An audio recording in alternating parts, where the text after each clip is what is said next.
देखिए, हमारे साथ सीपीएमएल के राष्ट्रीय महासचिव दीपांकर भट्टाचार्य जी हैं। सर, आखिरी चरण में जो दूसरा चरण है, 11 तारीख को वोटिंग होनी है 122 सीटों पर। उसके पहले राहुल गांधी ने एक बार फिर से वोट चोरी का मुद्दा उठाया। उन्होंने कहा कि बड़े पैमाने पर जो है वो वोट चोरी हो रहा है और हम जल्द सबूत सामने लाएंगे। बिल्कुल, बिहार में वोट चोरी तो लोग देख रहे हैं, झेल रहे हैं और लड़ रहे हैं। अच्छी बात यह है कि बाकी जगह चोरी हो गई, बाद में पोस्टमार्टम हुआ। बिहार में लोग अभी से लड़ रहे हैं वोट चोरी के खिलाफ। नाम लोगों का चला गया, ये एक चोरी थी।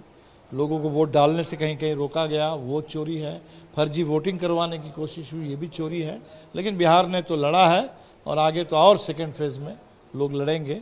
और शायद यही वजह है कि भाजपा के नेताओं को आप देख रहे हैं कि जो बौखलाहट है, गाली गलौज, लोगों को डराने धमकाने की कोशिश, यहाँ तक कि प्रधानमंत्री आकर के कट्टा सिक्सर इस भाषा में बात कर रहे हैं, ये सब ये बौखलाहट इसीलिए कि वोट चोरी की जो पूरी उनकी गेम प्लान थी वो बिहार में लागू नहीं हो पा रहा। पवन खेड़ा, कांग्रेस के वरिष्ठ नेता, उन्होंने गंभीर आरोप लगाया। उन्होंने कहा है कि बिहार में भ्रष्टाचार की जो फाइल्स हैं उसको गायब करने की कोशिश की जा रही है, उसमें आग लगाने की तैयारी चल रही है। कई मंत्री अपना बंगला खाली करने की फिराक में है। बिल्कुल, और जो आरोप हमें लगता है कि जो आर के सिंह जी ने लगा दिया, जो ऊर्जा मंत्री थे, अंदर की बात जानते थे, और उन्होंने कहा कि 62,000 करोड़ का घोटाला है, सीबीआई जांच हो, तो भाजपा को तो जवाब देना चाहिए। लेकिन ये डरे हुए लोग हैं, भ्रष्टाचार और फाइल गायब करने की पूरी कोशिश कर रहे हैं। तेजस्वी का जन्मदिन और आरक्षण कार्ड उन्होंने खेला है। उन्होंने कहा कि महागठबंधन सरकार में आरक्षण का दायरा 50 से बढ़ाकर 65% किया गया था, जो बीजेपी ने कोर्ट में मामले को फंसा दिया और वो खत्म हो गया। हमारी सरकार आएगी तो हम लोग करेंगे। क्या महागठबंधन करेगी 65% आरक्षण? पहले बात तो जन्मदिन के लिए उनको मुबारकबाद, बहुत बहुत बधाई। लेकिन आरक्षण का मैं इसको खेल नहीं समझता हूँ। ये कार्ड का भी मैं कोई खेल नहीं समझता हूँ। ये हक है बिहार का और हक मिलना चाहिए। उसकी चोरी हो रही है। जो 65 मिलना था वो नहीं मिला, ये इन्हीं की वजह से नहीं मिल पाया। हम लोगों ने कहा कि ये 9th शेड्यूल में इसको डाला जाएगा, इसके लिए कोशिश करेंगे। और मैं आपको ये बताऊं कि जो 50 अभी है वो भी मिल नहीं रहा है, उसमें भी चोरी हो रही है।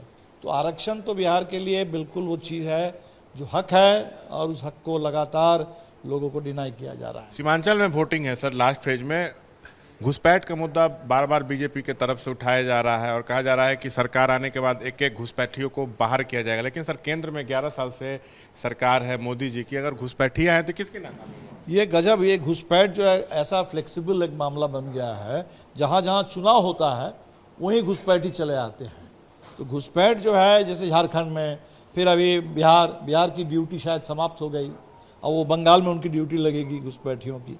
तो ये चुनाव में घुसपैठ का जो हल्ला है, बिल्कुल आपने सही कहा कि पहली बात तो घुसपैठ अगर हुआ है तो वो आपकी जिम्मेदारी है, सरकार आपकी है। और घुसपैठ अगर हुआ है और चुनाव आयोग ने इतना बड़ा SIR किया, 70 लाख लोगों का नाम निकाला, किसी एक को भी तो चुनाव आयोग ने चिन्हित किया कि घुसपैठी थे, तो है कहाँ? ये घुसपैठ को लेके के पूरे देश में जैसे लग रहा है कि कोई ये थ्रिलर है, कोई बच्चों के लिए जो भूत वाली कहानी होती है, वैसे ही कुछ हो रहा है। एक आखिरी सवाल, गिरिराज सिंह ने कहा है कि सीमांचल में बुर्के की आड़ में बोगस वोटिंग की तैयारी चल रही है, तो सबका बुर्का उठा के मुस्लिम महिलाएं जो आएंगी इसका जांच किया जाए। अब यही भाषा वो बोलते हैं लोगों को डराने के लिए, नफरत फैलाने के लिए। हमें तो लगता है कि इस देश में एक एक वोट डालने का पूरा अधिकार है। हम तो वोटर के अधिकार के पक्ष में हैं और वोटर के अधिकार को कहीं भी बाधित करने की कोई साजिश होगी, कोशिश होगी, उसका सख्त हम लोग विरोध करेंगे। दीपांकर भट्टाचार्य बातचीत करते हुए। कैमरा पर्सन निरंजन के साथ मैं शशांक कुमार, ABP न्यूज़ पटना।